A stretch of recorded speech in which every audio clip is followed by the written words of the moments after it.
everyone, this is Nilesh Kumar Gupta and you are watching NG Physics classes. Well, पिछले term पे हम लोगों ने रोटेशनल मोशन चैप्टर शुरू किया था, जिसमें मैंने आपको रिजिड बॉडी बताया था, है ना। रिजिड बॉडी के बाद मैंने सर्कुलर मोशन और रोटेशनल मोशन में क्या डिफरेंस है मैंने ये बताया था आपको। साथ साथ मैंने ये बताया था कि जब भी कोई बॉडी रोटेशनल मोशन करती है तो उसके हर पार्टिकल की वेलोसिटी अलग अलग होती है, लेकिन एंगुलर वेलोसिटी सेम होती है। ये सब बताया था मैंने आपको। इसके साथ साथ मैंने कुछ एक बॉडीज बताई थी, उन बॉडीज का सेंटर ऑफ मास कहाँ पर होता है, ये सारी बातें मैंने आप लोगों को बताई थी। यस और नो? अगर ये सारी बातें आप लोगों को क्लियर है तो फिर मैं अगली बात पे आता हूँ। अगला क्वेश्चन हमारे सामने जो कह रहा है वो कह रहा है डिफाइन मूवमेंट ऑफ फोर्स या फिर टॉर्क। अगर किसी जगह मूवमेंट ऑफ फोर्स लिखा है तो इसका मतलब टॉर्क ही होता है। क्लियर? एक और बात अपने दिमाग में गांठ बांध लो आज के बाद।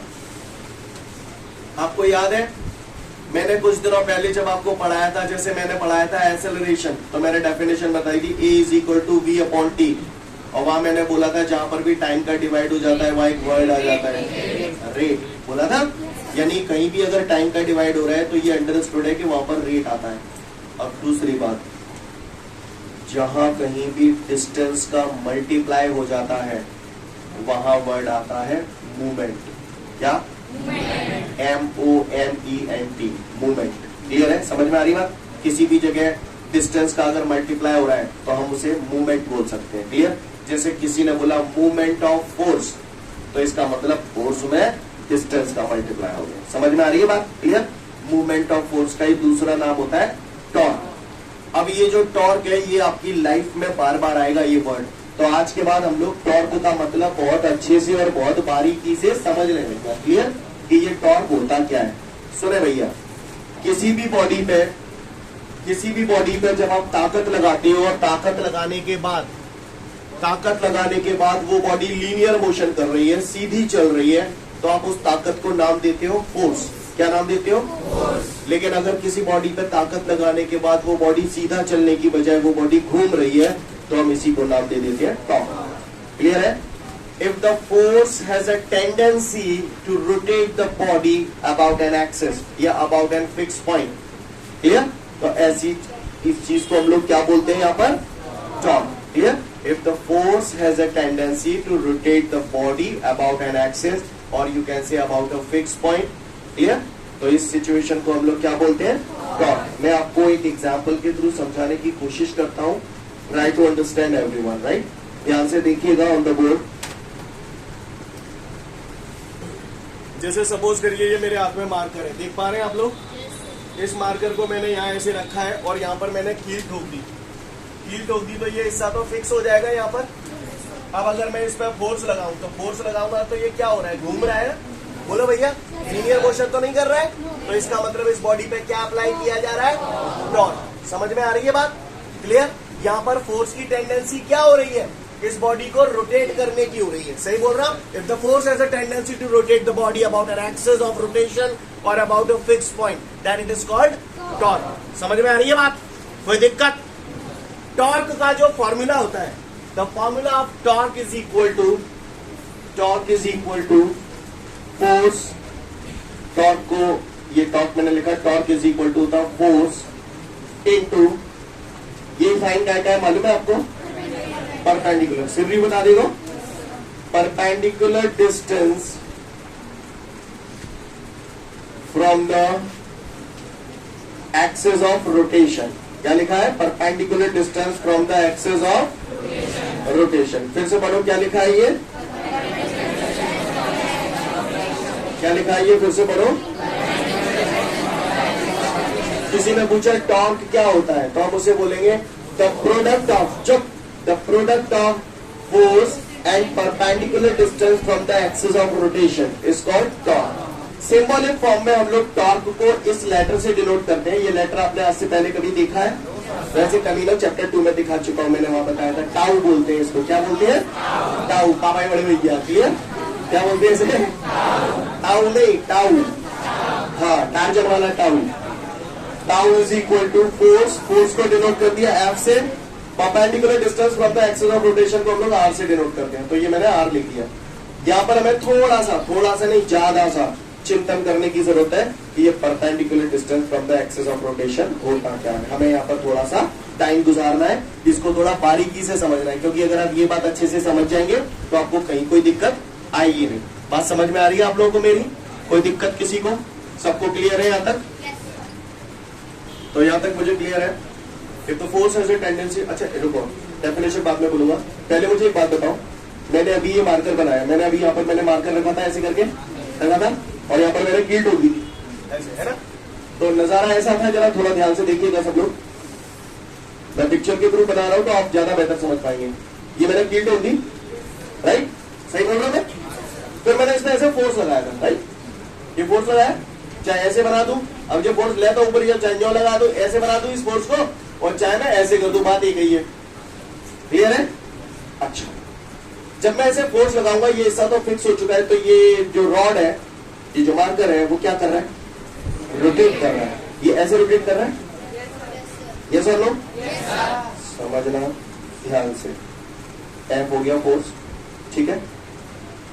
अब मुझे ये बताओ, जब मैं इसे रोटेट कर रहा हूं बेटा, तो इसमें एक्सिस ऑफ रोटेशन कैसे होगा? इसका एक्सिस ऑफ रोटेशन बताओ। हाँ, वेरी गुड, ये बच्चा सही बता रहा है। एंड हाँ, कील, जिन लोगों ने बोला कील, कील is the axis of rotation, this is the axis of rotation. इस एक्सिस ऑफ रोटेशन के अबाउट ही तो ये बॉडी घूम रही है, घूम रही, घूम रही है। क्लियर? ये क्या है? Axis of rotation. तो सुन लो लल्ला, अगर ये एक्सिस ऑफ रोटेशन है, तो एक्सिस ऑफ रोटेशन से ये क्या है? Perpendicular distance. Clear? Axis of rotation से ये क्या है? समझ में नहीं आई बात? क्लियर? तो ये जो मैंने लिखा है आर, आर क्या है? Perpendicular distance from the axis of rotation. ये लाइन आपको पीछा नहीं छोड़ेगी जब तक ये चैप्टर खत्म ना हो जाए। क्लियर है? आर क्या है?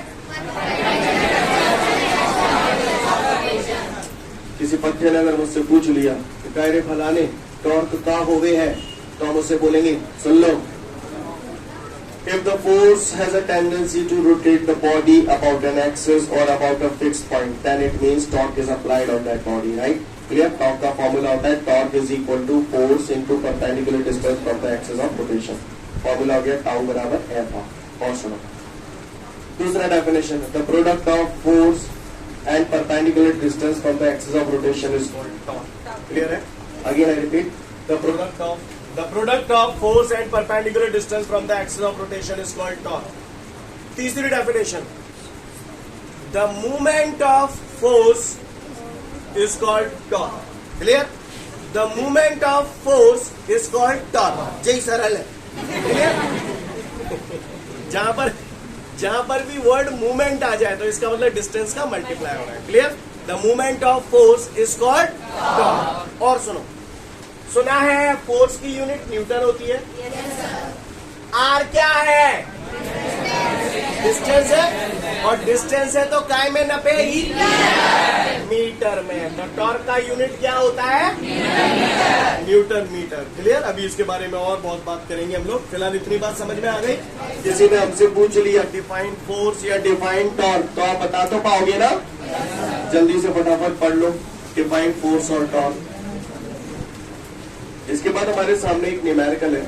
उस न्यूमेरिकल में कह रहा है एक बॉडी है, उस बॉडी को मैंने एक पर्टिकुलर पॉइंट पे पिवोट कर दिया है। अब यार वाला ये एग्जांपल ले रहा हूँ, वही एक रॉड है और यहाँ पर मैंने इसे क्या कर दिया? पिवोट कर दिया। पिवोट करने का मतलब फिक्स कर दिया। क्लियर? फील्ड ठोक दिया यहाँ पर, राइट? अब वो कह रहा है मैंने इस पे 10 न्यूटन का फोर्स लगाया है। कितने न्यूटन का फोर्स लगाया है? 10 न्यूटन का फोर्स लगाया, और पिवोट से 40 सेंटीमीटर के डिस्टेंस पे। तो आप मुझे बता सकते हैं 40 सेंटीमीटर काय की वैल्यू दी है? आर की वैल्यू दी है, perpendicular distance from the axis of rotation. देखो भैया, सही बोल रहा हूँ ना बच्चों? अच्छी बात है। सेटी है, AC सेंटीमीटर, याद है ना? तो सेंटीमीटर को मीटर में बदलना पड़ेगा। सेंटी कितना होता है? 10 to the power -2। तो सेंटी की जगह मैंने लिख दिया 10 की पावर -2 मीटर। सी क्लियर है सभी को? अब को परेशानी हो तो बताए। तो जो कह रहा हूँ मुझे क्या मैं मूवमेंट ऑफ फोर्स कैलकुलेट करूं। ये मूवमेंट ऑफ फोर्स क्या होता है? टॉर्क होता है, यानी पट्टा बोलते टॉर्क कैलकुलेट करने की कह रहा है। मैं एक बार फिर से रिपीट कर देता हूँ। वो कह रहा है एक बॉडी है जिसे मैंने कहीं पिवोट कर दिया है, और इस बॉडी पर मैं 10 न्यूटन का फोर्स लगा रहा हूँ पिवोट से 40 सेंटीमीटर के डिस्टेंस पे, तो मोमेंट ऑफ फोर्स कितना होगा? यानी वो हमसे टॉर्क जानना चाहता है। मैंने बचपन में पढ़ा था टाउ बराबर एफ आर, यानी force into perpendicular distance from the axis of rotation. Force कितना है बाय द वे? 10। आर कितना है आपके पास? 40 into 10 to the power -2, 40 10 है 400, तो 400 into 10 to the power -2। Torque की यूनिट अभी बताई थी न्यूटन मीटर। या तो ऐसे लिखा रहने दो, या 2 0 से 10 की पावर -2 लाओगे तो केवल 4 न्यूटन मीटर आ जाएगा। चाहे जैसे लिख दो, बात एक ही है। सीन क्लियर है? भाषा समझ में आ रही है नहीं आ रही है? आ रही है?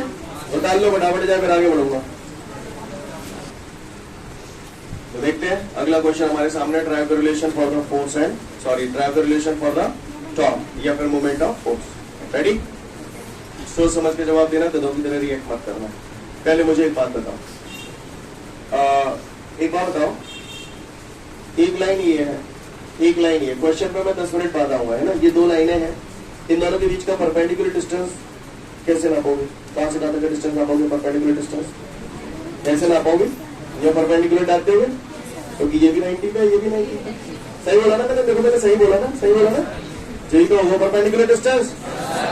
अच्छा, इन 2 लाइनों के बीच की जो परपेंडिकुलर डिस्टेंस है, अब बताइए देखो कौन सा बता रहे हो? एक लाइन ये रही, एक लाइन ये रही। अब इन 2 के बीच को परपेंडिकुलर डिस्टेंस निकालना, मैं क्या करूं? अच्छा, जो परपेंडिकुलर होगी, वाह वाह, 90 को होगा जो के मारे गरम लगा ले जाएंगे यार। अच्छा, मतलब जाएंगे पीछे बढ़ा के ऐसे खत्म, तो परपेंडिकुलर डिस्टेंस जेवारी होगी कि जेवारी होगी? जेवारी होगी, है ना? क्या कर रहे हो ऐसा? मैं तो यूं कराए हूँ, तो बात एक ही है, बात एक ही है। जय कर लो, सही बोला ना? तुम कर लोगे ऐसा? सोच लो, सोच लो, आगे सोचो, वहां सोचो। हाँ ही मत करना, वाट लग जाएगी आपकी। ध्यान से देखिए, है? क्योंकि अब आपको कुछ समझ में आने वाला नहीं है, ताजिया से ठंडे हो जाएंगे हमारे। गौर से देखिएगा, ये मैंने यहाँ पर एक रॉड बनाई है, ये लो, दिख गई बढ़िया रॉड, चक फर्स्ट क्लास। इस रॉड को मैंने नाम दे दिया Om Prakash. OP OP OP, क्या नाम दे दिया मैंने इसको? ओपी। अबे ओम प्रकाश नहीं, ओपी, ठीक है? और ये वही है जो अगर मैं मार कर रख रहा था ना, बार बार उसी टाइप की रॉड मान लो। और यहाँ पर मैंने इसे पिवोट कर दिया है, समझ गए? पिवोट कर दिया मतलब समझ गए? समझदार जो हो, ठीक है? मैंने मान लिया इस पॉइंट की पोजीशन इस पॉइंट ओ के रिस्पेक्ट में आर है। कितनी है? R. The position of this point P from the with respect to the point O is R. अब मैं नीलेश कुमार गुप्ता इस पे लगा रहा हूं फोर्स। क्या लगा रहा हूं? फोर्स। अब जब फोर्स लगेगा तो जो क्या होगा, जो रोड कैसे घूमेगी बताओ? ऐसे। कैसे? ऐसे, है ना? एक्सिस ऑफ रोटेशन कैसे होगा? एक्सिस ऑफ रोटेशन कैसे होगा? हाँ, ये की ये एक्सिस ऑफ रोटेशन है। अब जाने बोर्ड में बना दो, सकत बनाने बोलो भाई, है ना? ये एक्सिस ऑफ रोटेशन है। अच्छी बात है, वो तो यहाँ कह रहा है मैं टॉर्क निकालू, तो मैं निकालू, तो मैंने तो बचपन में पढ़ी है टॉर्क का फॉर्मूला। अब कौन से कम पढ़ रहे हैं? टॉर्क बचपन में पढ़ रहे हैं ना? पढ़ रहे क्या फॉर्मूला है टॉर्क का? Force into perpendicular distance from the axis of rotation. सीख लेना। मैंने किसी लोग काम तो कराना नहीं, लेकिन करते हो तो बताओ, ये बताओ, तब सुनो, लिसन, ध्यान से सुनना। टॉर्क को कौन से लेटर से डिनोट करते हैं? टाउ। अब वो चाहिए फोर्स। फोर्स कितने लगा रहे हो? फोर्स कितने लगा रहे हो? एफ। कितने लगा रहे हो? अब वो कहा चाहिए जहां पे फोकस करो ने, चिंतन। अब वो पर मोल चाहिए perpendicular distance from the axis of rotation. Mole axis of rotation से परपेंडिकुलर डिस्टेंस चाहिए, जहां में एक्सिस ऑफ रोटेशन कैसे है? ऐसे। ये गिल एक्सिस ऑफ रोटेशन है। तो यहां से परपेंडिकुलर डिस्टेंस चाहिए, क्लियर। फोर्स की एक्सिस ऑफ रोटेशन से, मतलब इसकी एक्सिस ऑफ रोटेशन से परपेंडिकुलर डिस्टेंस निकालनी है। तो क्या करूं, इसको यहां से पीछे बढ़ा दूं यहां पर थोड़ा सा। ये एंगल मैंने मान लिया थीटा है, ये मैंने पीछे बढ़ाया, तो यहां से इस पे जो परपेंडिकुलर ड्रॉ करूंगा तो ये क्या हो गया, गौर से देखिए, एक्सिस ऑफ रोटेशन से परपेंडिकुलर डिस्टेंस हो गया। ये नहीं आई मेरी बात समझ में? सीन क्लियर है सभी को? इस पॉइंट को मैंने नाम दे दिया एन। तो आप मुझे बता दो perpendicular distance from the axis of rotation कितनी है? ON। देख देख के बोल रहे हो ना? हेलो, चलो आगे। ये ON मैंने क्यों रखा है, समझ में आई बात? पक्का? दुनिया वालों आई मैंने बचपन में सुना था, पंडित बद्री प्रसाद हर बोले, क्या बोले? सोना चांदी बोले है। साइन थीटा बराबर perpendicular upon, we know that. आओ, साइन थीटा इस ट्रायंगल में लगा रहा हूं, साइन थीटा एंगल हो गया, साइन थीटा परपेंडिकुलर को है जाने को है, हाइपोटेन्यूज को है और ओपी की जगह आर लिख दो, दोनों लग जाए, मैं क्या दूंगा, क्लियर। तो क्रॉस मल्टीप्लाई करते हो तो OL बराबर क्या आ जाएगी? बुरा लग रहा है आपको? लग जाए। OL की जगह क्या देता हूँ? R sine theta. Scene clear है? तो अगर आपको बुरा नहीं लगे तो मैं इसे ऐसे लिख दूं, टाउ बराबर RF साइन थीटा, मल्टीप्लाई कर दिया भैया। कुछ दिनों पहले मैंने वेक्टर पढ़ा था, अगर याद हो तो, और वहां मैंने बताया था कि बबुआ A vector cross B vector बराबर होता है AB साइन थीटा। आप महान हैं, आप धन्य बच्चे हैं। अगर मैं AB साइन थीटा को A vector cross B vector लिख सकता हूं तो मैं RF साइन थीटा को क्या लिख सकता हूं? R vector cross. अब आप बताओ, ये क्रॉस प्रोडक्ट है, ये तो तुम्हें दिख रहा है कि ये क्रॉस प्रोडक्ट है। क्रॉस प्रोडक्ट का एक और नाम बताया था आपको, वेक्टर प्रोडक्ट है। अगर ये वेक्टर प्रोडक्ट है तो इसका मतलब ये हुआ कि इन दोनों को मल्टीप्लाई करने से मुझे यहाँ पर ये जो क्वांटिटी मिल रही है वो कैसी क्वांटिटी होगी? और अगर ये वेक्टर क्वांटिटी होगी तो जाके चांद पे एरो लगाओ कि नहीं लगाओ? ठीक है। तो किसी पट्टे ने अगर मुझसे पूछ लिया कि टॉर्क कैसी क्वांटिटी है? वेक्टर क्वांटिटी है। तंत्र परे रहो है, कर लियोगे? कर लियोगा। इसके बाद हमारे को एक नोट दे रहा है, वो कह रहा है कि larger the distance from the axis of rotation, larger is the torque applied, clear, and lesser is the force. पर हमारे कच्चू समझ में नहीं आई, ठीक है? तो समझने की कोशिश करते हैं, ट्राई टू अंडरस्टैंड। पहले मैं एक बात बताऊं, को कितने को बड़ा चूतिया हुए, पर मेरे ख्याल से डायरेक्टली प्रोपोर्शनल और इनवर्सली प्रोपोर्शनल तो समझते ही होगा, पर जब ना समझ लो तो वो बात लाने बहुत समझते बड़े होशियार है। टाउ बराबर मैंने हवाला ही ताजा देख लिया, RF साइन थीटा, बोलो भैया। अच्छा, मैं थोड़ी देर के लिए इसे ऐसे लिखूं, टाउ अपॉन F बराबर R sine theta. Sine theta fine theta तो वे तेल लेने, अपन बात करते हैं R की। R perpendicular distance from the axis of rotation होता है, F फोर्स होता है, टाउ टॉर्क होता है। जितना ज्यादा टॉर्क लगेगा चीज उतनी ही बढ़िया घूमेगी, क्लियर। कम टॉर्क लग रहा है तो कम घूमेगी, ज्यादा टॉर्क लग रहा है ज्यादा घूमेगी। अच्छा बताना, R बढ़ेगा तो F घटेगा, R कम होगा तो F, R बढ़ेगा तो टॉर्क, R कम होगा तो टॉर्क। ठीक है, जी बात समझ में आती है तो मैं डायरेक्टली प्रोपोर्शनल इनवर्स में जानता हूं, ठीक है। और तो मैं बाहर हूं, चलिए लिसन, बताओ जी, मैंने बनाओ है, वो मैंने कहा बनाओ है, गौर से देखना चाहो लोग है।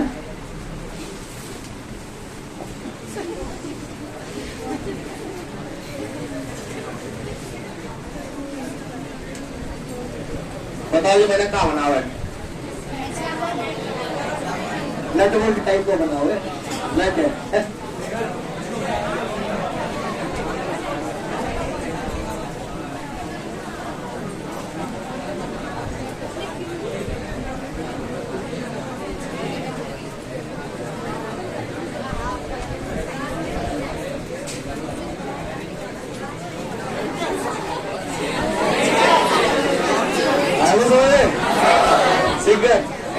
वैसु कमीनों जाने की। इस रेंच से मैं इस नट को खोलने की कोशिश करता हूं। तुमने देखे होंगे ट्रक भगवारे बिल्कुल पान वाले होते जो बहुत ही ज्यादा लंबा होते हैं। इतना लंबा करने की क्या जरूरत है, छोटा सा नहीं बना देते थे, फालतू में क्यों करता हूँ। चुप कर जाए घुमाने के लिए ताकत लगाओ, फोर्स नहीं यहाँ लगाओ। क्लियर। अब लिसन एवरीवन, अगर मैं फोर्स ऐसे लगाऊंगा तो ये फोर्स हो गया, नेट घूमेगा। एक्सिस ऑफ रोटेशन कैसे होगी, ये होगी एक्सिस ऑफ रोटेशन, है ना। एक्सिस ऑफ रोटेशन से ये क्या हो गया, आर जितना बड़ा होगा फोर्स उतना ही कम लगेगा। नहीं है भाई, ये पाना जितना लंबा होगा ना उतनी ताकत कम लगानी पड़ेगी इस नट को घुमाने के लिए। समझ में आ रही है बात, क्लियर है। यानी larger the distance from the axis of rotation lesser is the force. ठीक है, जितना ज्यादा बड़ा डिस्टेंस होगा उतना फोर्स कम लगाना पड़ेगा। दूसरी बात, जितना बड़ा डिस्टेंस होगा टॉर्क उतना ही ज्यादा लगेगा और बढ़िया घूमेगा। नहीं आई बात समझ में, क्लियर। दूसरा एग्जांपल समझने के लिए हमको जेल जाना पड़ेगा और जेल में चक्की क्लियर। लिसन एवरीवन, चक्की जो होती है, चक्की देखिए कभी जिंदगी में, पुराने जमाने में हुआ करती थी, वैसे आए हुए देखा। यहाँ बीच में यहाँ गेहूं डाले जाते हैं, लेकिन जो हैंडल होता है वो थोड़ा सा दूर लगाया जाता है। हैंडल झेके में लगाते थे, नहीं। लिसन, चक्किया यहाँ पकड़ के हैंडल घुमा रहा हूँ तो जहाँ मैं एक्सिस ऑफ रोटेशन कैसे होगा, ये हो गया एक्सिस ऑफ रोटेशन। हैंडल में तो फोर्स लगाऊंगा और फोर्स ऐसे लगा बाहर की तरफ, तो एक्सिस ऑफ रोटेशन से ये परपेंडिकुलर डिस्टेंस हो गया। तो ये डिस्टेंस जितना बड़ा होगा टॉर्क उतना ही ज्यादा लगेगा, यानी बढ़िया घूमेगी। या ऐसे बोल दो, ये डिस्टेंस जितना ये डिस्टेंस जितना ज्यादा होगा फोर्स उतना ही कम लगेगा। नहीं यही बात समझ।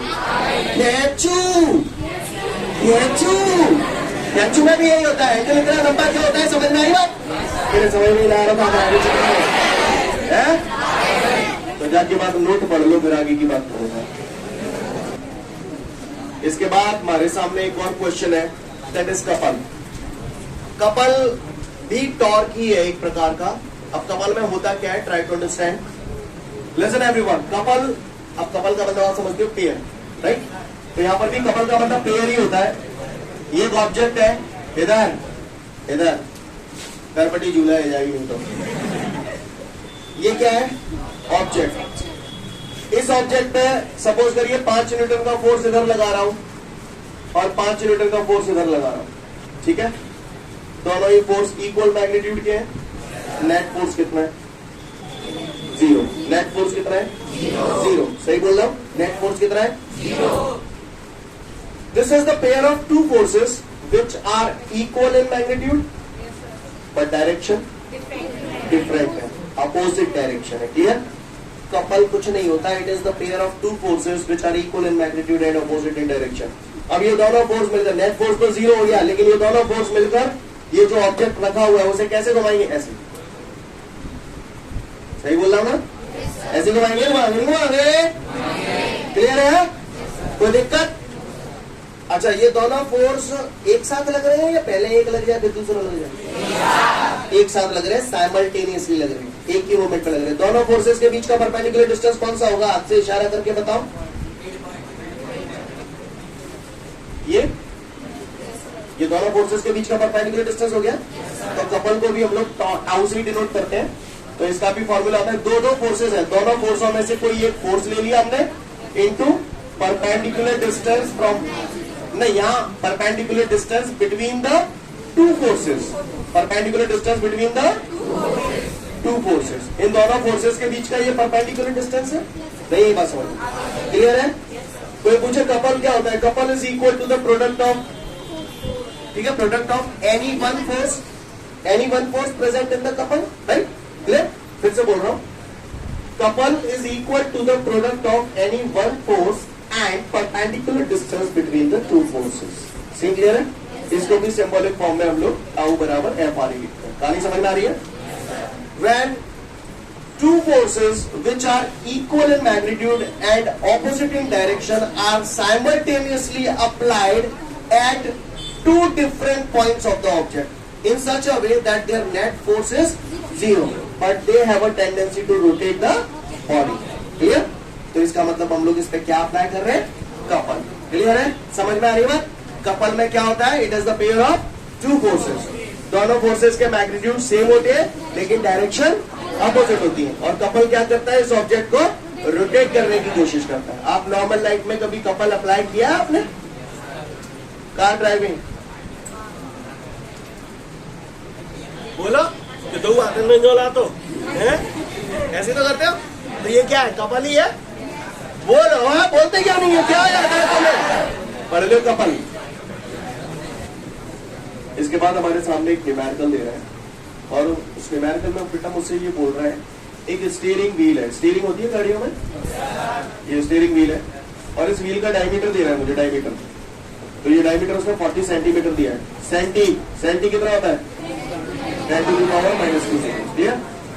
अब ये रहा है ये इस व्हील में दो इक्वल और अपोजिट डायरेक्शन में फोर्स लगाए जाते हैं. एक ये लगा, एक ये लगा. ऐसा नहीं लग रहा कपल लग गया 0.1 न्यूटन का.